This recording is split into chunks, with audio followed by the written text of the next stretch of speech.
Hello दोस्तों, जैसा कि आप थंबनेल पे टॉपिक भी देख पा रहे हो और मैं बता भी देता हूँ कि क्या प्रकृति या यूनिवर्स हमारा गुलाम है, हमारा नौकर है। हो सकता है आप में से कई जो लॉ ऑफ अट्रैक्शन को फॉलो करते हैं, जो यूनिवर्स या प्रकृति से संबंधित नियमों को जानना चाहते हैं, जो कर्मों के नियम को समझना चाहते हैं, जो भगवान और उनके रहस्यों को समझना चाहते हैं, जो स्पिरिचुअलिटी में जाना चाहते हैं, जो यूनिवर्स, कर्म और हमारी लाइफ, इन तीनों में क्या संबंध है, ये जानना चाहते हैं। ये वीडियो आपके लिए है। इस वीडियो को एंड तक जरूर देखिएगा, क्योंकि लॉ ऑफ अट्रैक्शन से संबंधित आपको वो रहस्य आज मैं बताने वाला हूँ जो हो सकता है आपने अब तक गलत समझ रखा है।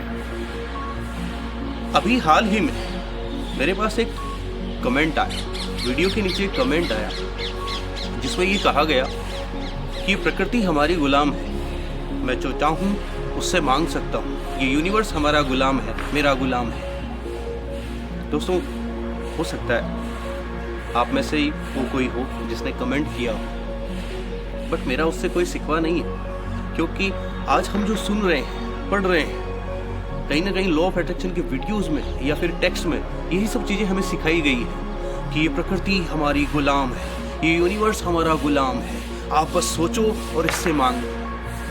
दोस्तों, हो सकता है हम जो सोचते हैं उस पर ये प्रकृति रिस्पॉन्ड करती है, डेफिनेटली करती है। लॉ ऑफ अट्रैक्शन काफ़ी हद तक सही है, मैं मना नहीं कर रहा हूँ, मैं लॉ ऑफ अट्रैक्शन को गलत नहीं ठहरा रहा हूँ, लेकिन मैं यहाँ पर यह बताना चाह रहा हूँ, क्या प्रकृति और यूनिवर्स हमारा गुलाम है? क्या ये सही है?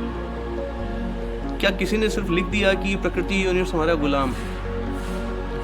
दोस्तों, जैसे एक फ्रिज का काम है वस्तुओं को ठंडा करना, एक पंखे का काम है हवा देना, वैसे इस यूनिवर्स का निश्चित तौर पर ये काम है कि हम जो कर्म करेंगे उसके अनुसार हमें फल मिलेंगे। हमारे पूरे डेटाज मेंटेन करने का काम है, हमारी हर क्रियाविधि, गतिविधि, हमारी हर सोच को रिकॉर्ड करने का काम है इस यूनिवर्स का, और उसके अनुसार हमें फल मिलते हैं। पर क्या वो फल ही सब कुछ है? क्या हम यूनिवर्स की कृपा नहीं चाहते हैं? क्या नहीं चाहते हैं कि यूनिवर्स हमारा दोस्त बने, हमारा अपना बने, वो जो हमसे हमदर्दी जताए? अब आपको सिखाया गया है या नॉर्मली यही हमें सुनने को मिलता है, पढ़ने को मिलता है कि यूनिवर्स हमारा फ्रेंड है और ये हमें वो सब कुछ लाके देता है जो हम सोचते हैं और इससे मांगते हैं। लॉ ऑफ अट्रैक्शन के अनुसार बात भी यही है कि थिंक, बिलीव, रिसीव। आप सोचो, विश्वास कर लो और पा लो। लेकिन हम यूनिवर्स पर जब विश्वास करते हैं, जब पाने की बात आती है, तो क्या हम इसका डिसरिस्पेक्ट करेंगे? क्या यूनिवर्स हमारा नौकर या गुलाम रहेगा? नहीं। हमारे स्क्रिप्चर्स में या हमारी कल्चर में ये नहीं सिखाया गया है। हमारी कल्चर में हर चीज़ का रिस्पेक्ट करना सिखाया गया है। हमारे यहाँ तो पीपल की, तुलसी की, इवन नदी की, सबकी पूजा होती है, तो वो सिखा रहे हैं कि इवन आप नदियों की भी पूजा करो, पेड़ों की भी पूजा करो, यानी उनका रिस्पेक्ट करो। क्योंकि रिस्पेक्ट से एक तो उनका जो कर्म है, यानी पेड़ ऑक्सीजन देगा, दिस इज करेक्ट, नदी पानी देगी, दिस इज करेक्ट, बट उसके अंदर भी तो चेतना है। वो हमें वो चीज़ जिसके लिए वो बनी है वो तो देगी ही देगी, लेकिन वो अच्छे वाइब्रेशंस, जब हम उसके प्रति सम्मान का भाव रखेंगे तो हमें वो गुड वाइब्रेशंस भी तो देगी, क्योंकि उसके अंदर चेतना है। भले ही उसकी प्रकृति जड़ हो, लेकिन चेतना तो है।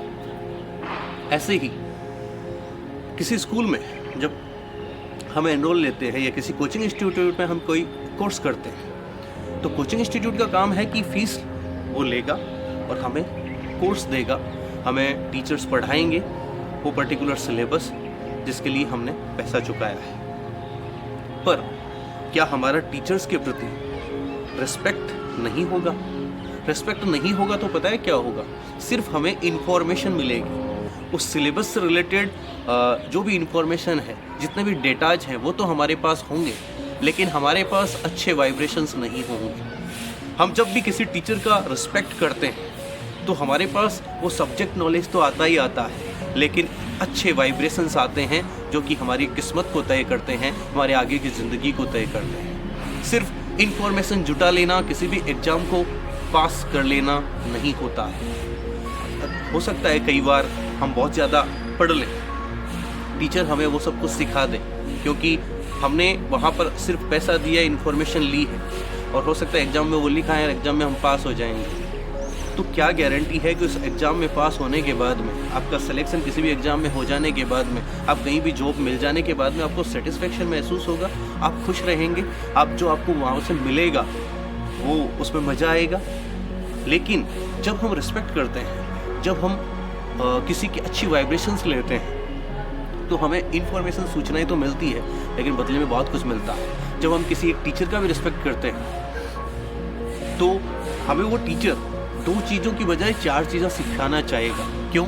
क्योंकि हमारा उसके प्रति श्रद्धा भाव है। तो उस टीचर के मन में आएगा कि यार ये बच्चा, ये लड़का या लड़की मेरे प्रति आदर भाव रखता है, तो मैं उसको कुछ ज़्यादा दूँ, यानी जितना उसने मुझे दिया है पैसा, उससे ज़्यादा मैं इसको दे के बेचूँ। और उसके मन से जो थॉट्स आपके लिए निकलेंगे, वो गुड वाइब्स, वो आपकी ज़िंदगी में हेड ऑन होंगे, और वो आपको ज़िंदगी में प्रसन्नता देंगे, ज़िंदगी में आपको उन मुसीबतों से निकाल देंगे जिन मुसीबतों में आपको कोई पैसा या कोई तंत्र मंत्र यंत्र नहीं निकाल पाएगा। ये वाइब्रेशंस तब होते हैं जब हम किसी की रिस्पेक्ट करते हैं।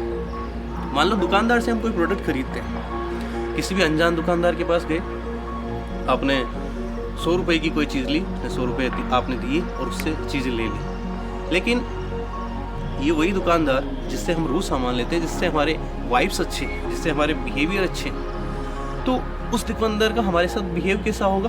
अरे आओ भाई साहब, ये 100 रुपये, अरे 2 रुपये कम दे दो आप, मतलब 100 रुपये की चीज़ के वो 2 रुपये कम लगा देगा।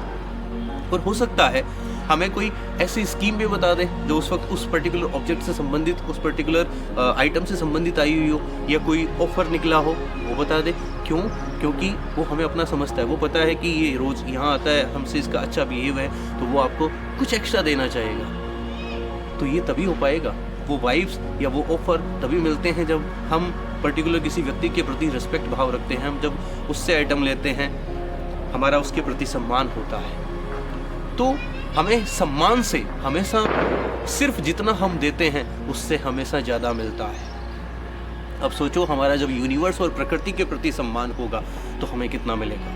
हम जो कर्म करेंगे, निश्चित तौर पर प्रकृति या यूनिवर्स, इसकी एल्गोरिथम हमें वो फल अवश्य देगी, लेकिन कृपा हम पर तभी बरसेगी जब उसके प्रति हमारा रिस्पेक्ट होगा, श्रद्धा होगी। और जब वो कृपा बरसेगी ना, तो ज़िंदगी में सक्सेस, पैसा, नाम, फेम, दौलत सब आ जाएगा। और प्रसन्नता, यानी हम जो भी कर रहे होंगे उसमें हम खुशी महसूस करेंगे। हम जो भी चीज़ अपने कर्मों से हासिल करेंगे वो हमारे लिए कारगर सिद्ध होगी। हो सकता है आप अपने कर्म से पैसा कमाओ, लेकिन वो पैसा आपके लिए कारगर सिद्ध होगा, इस बात की क्या गारंटी है? इसलिए हम यूनिवर्स के प्रति रिस्पेक्ट करते हैं, हम उसके प्रति श्रद्धा, या चाहे किसी भी देवी देवता को मान लो, हम यूनिवर्स की फॉर्म में या एनर्जी की फॉर्म में किसी भी देवी देवता या किसी भी व्यक्ति की जब हम पूजा करते हैं, उसके प्रति श्रद्धा रखते हैं, तो वही यूनिवर्स उसके थ्रू हमें वो सब देगा। लेकिन फ़र्क किससे पड़ेगा? उस श्रद्धा भाव से। भगवत गीता में भी कहा है, श्रद्धावानम लभते ज्ञान, कि जो श्रद्धावान होता है उसी को ज्ञान मिलता है, और मैं तो कहूँगा सब कुछ मिलता है। हो सकता है आप सबके विचार मुझसे अलग हो, लेकिन मेरा मानना निश्चित तौर पर यह है कि यूनिवर्स या प्रकृति हमारी माँ है, हमसे बड़ा है, इसके प्रति हमारा सम्मान, श्रद्धा भाव होना चाहिए। हमें इससे जो भी मिले उसके लिए हमें इसके प्रति आभार जताना चाहिए। इसको हमें नौकर या गुलाम नहीं मानना है, क्योंकि जब हम कर्म करेंगे तो अच्छे कर्म करेंगे तो अच्छे रिजल्ट मिलेंगे, लेकिन जब श्रद्धा होगी तो उस अच्छे कर्मों के रिजल्ट के साथ कृपा भी हमारे साथ होगी, और वो कृपा हमें वो सब कुछ दिला सकती है जो कई बार हमारे सिर्फ अच्छे कर्म या सिर्फ कर्म नहीं दिला पाएंगे। इसलिए मैं तो यही कहूँगा कि आज के बाद में लॉ ऑफ अट्रैक्शन को आप फॉलो करें। प्रकृति या यूनिवर्स या किसी भी भगवान के प्रति, किसी भी देवी देवता के प्रति अपना जो श्रद्धा भाव है उसको बढ़ाएं, अपना रिस्पेक्ट बढ़ाएं, उसको खुद से बड़ा समझें, ना कि नौकर समझें। और जब ऐसा होगा तो निश्चित तौर पर आपको अपने कर्मों के फल के साथ वो कृपा मिलेगी जो भविष्य में आपको आगे बढ़ाएगी। Thank you. ये वीडियो आपको अच्छा लगा हो तो लाइक कीजिएगा, और इस पर कोई सजेशन हो तो निश्चित तौर पर कमेंट बॉक्स में शेयर कीजिएगा, और आपको वीडियो अगर पसंद आया हो तो वीडियो डेफिनेटली शेयर भी कीजिएगा।